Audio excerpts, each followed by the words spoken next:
4 years ago, when Antonin Scalia's death, 9 months before the presidential election, left a vacancy at the court, Republican senators were very clear. Confirmation of a new justice had to wait for voters to decide the next president.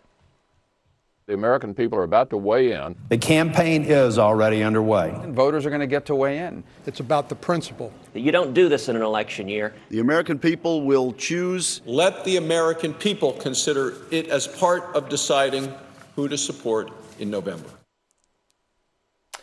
That was when Democrat Barack Obama was in the White House. Now many of the same senators you just saw are saying, don't wait. President Trump should get to choose Ginsburg's successor immediately. That it does include my next guest. He's the chair of the Republican conference in the Senate. It's John Barrasso of Wyoming. Senator Barrasso, welcome back to Meet the Press. And before we get started in the politics, I want to give you a chance. What do you think Justice Ginsburg's legacy is in your mind?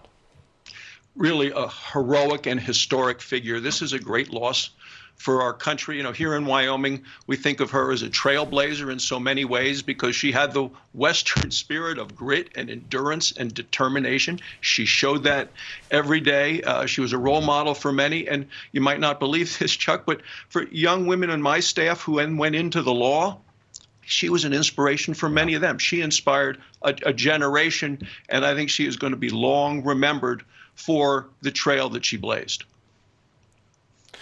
Senator, I want to get into the politics. 4 years ago, you were emphatic on various ways you said it. You heard it in that list of clips. You would add on at different times, I want to give the American people a voice in this. Why don't you want to give the American people a voice this time? Well, first, let's be very clear. If the shoe were on the other foot and the Democrats had the White House and the Senate, they would right now be trying to confirm another member of the Supreme Court. You don't know that. What we're proposing is completely consistent with the precedent. What happened in 2016, and let's go back, we were following the Joe Biden rule. Joe Biden was clear when he was chairman of the Judiciary Committee. And he said when there is a Senate of one party and a White House of the other, and he said this to George Herbert Walker Bush, he said if there's a vacancy in that final year, we will not confirm. And that's what we did with Merrick Garland. But 29 times, Chuck, there have been vacancies in the year of a presidential election. And if both the White House and the Senate are of the same party, they go forward with the confirmation. So, you know, I have scoured all of these 2016 notes, looking for these footnotes that have been added now. You guys have this new explanation. Never once on the Senate floor, when election is just months away in 2016, you said that people should be allowed to consider possible Supreme Court nominees as one factor in deciding who they'll support for president. This shouldn't even really be controversial. Then you said this is not about the person, it's about the principle involved, and I want to give the American people a voice in this. Republicans have said there should not be a bitter political fight. We have called on the president to spare the country this fight. The best way to avoid the fight is to agree to let the people decide. Senator, these are your words. Not once did you say, oh, it depends on what party the Senate holds versus the party of the president. This just sounds like a power grab, pure and simple.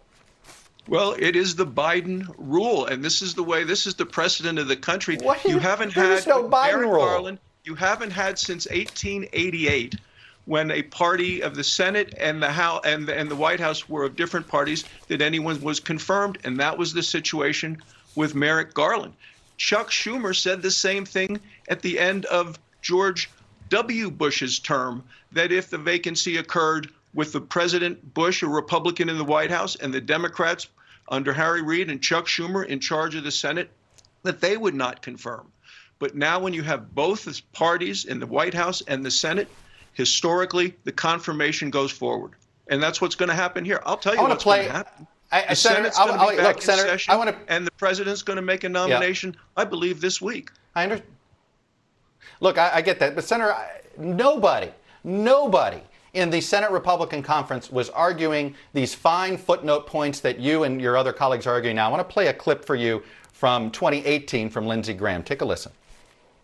If an opening comes in the last year of President Trump's term and the primary process is started, we'll wait to the next election. And I've got a pretty good chance of being the judiciary. You're on the record. Yeah. All right. Hold the tape. Senator, I guess the question is, when should viewers just not believe anything you're saying today, because whatever you're saying today will change depending on the politics of the moment? Well, I can tell you what's going to happen, Chuck. For viewers who are watching, the president is going to make a nomination. I believe it's going to be this week. And Lindsey Graham, chairman of the Judiciary Committee, we will hold hearings, and there will be a vote on the floor of the United States Senate this year. The president has a list of 20 potential nominees. He's mentioned several of them last night. And I really do think that if the president really wanted to make a powerful, positive statement by coming forth with a woman nominee, there are many qualified women on his list, somebody who could then be a role model for future attorneys, for young women and young men looking into the law. I think that would be the right move for this president soon. Senator, I want to just quote you back to yourself one more time. We have called on the president to spare the country this fight. The best way to avoid this fight, to agree to let the people decide. Give the people a voice. Why is it that this principle only matters when a Democrat is in the White House? It's not that at all. If we did something different now, we would be breaking with the precedent that has long been established, that if the president and the Senate are of the same party, you move along with confirmation. But Chuck, let me just say this one thing, because you brought this up with Amy and Chuck Schumer last night. Look, Chuck Schumer has been very clear. The Democrats have been very clear. If they win the White House and the Senate, all bets are off. They are going to blow up the filibuster. They are going to use the nuclear option. They are going to stack the Supreme Court. They've talked about raising the number of members of the Supreme Court. All right, so even though Ruth Bader Ginsburg said it's a bad idea, she said it would politicize the court, and she said 9 is the right number. You asked me if I believe it. The Democrats and Schumer have a war room. They have been at this for a long time. These are the promises that they have made, including stacking the Senate by making the District of Columbia. You asked the question. Yeah, but you have no regrets that Senate Republicans are going to look like hypocrites 44 days before the election for just a complete flip-flop to the average American. I mean, I know you're trying to come up with these caveats. Nothing about it makes any sort of sense to the average person. This is the consistent principle and policies that have been followed through the history of the United States when 29 vacancies occurred in years of presidential elections. We're going to be consistent with all of that. But you're right, there's an election coming up. Every Senate candidate and every senator speaks for himself or herself. As chairman of the conference, I have great respect for that. But each one is going to be called upon to make a decision, and to, in their role as our advise and consent, the president is going to nominate, and we're going to vote this year, Chuck.